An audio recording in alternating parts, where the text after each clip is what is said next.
Teaching apprenticeships and Grow Your Own Teacher is not just about teaching, but economic mobility and creating that legacy in your community as well as in your school. Most people, when they hear apprenticeship, they think plumbing and electrical.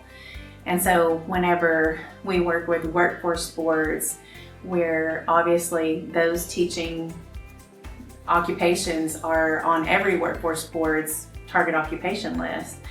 But whenever we go to them and have students apply for WIOA funding, sometimes that doesn't always come to the top of their mind as an apprenticeship. And so kind of just making sure that we're consistently speaking that language, that this is a teacher apprenticeship and it is a Grow Your Own model and it is aligned and is, we're making sure that they're meeting all of the state and national competencies and guidelines. One thing that is kind of a barrier is communicating to workforce boards ahead of time how many teacher apprentices we expect to have. And so as we write for our AmeriCorps grant, for example, we have 50 slots this year.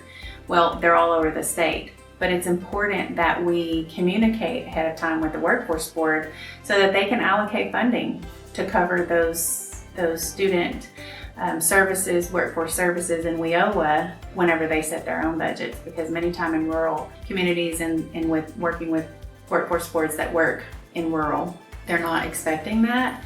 And so sometimes, we've come up a little short on WIOA funding where students can't be supported because there wasn't funds allocated in time. And so that's something that is new, but it's becoming more of an open conversation that workforce boards are willing to have.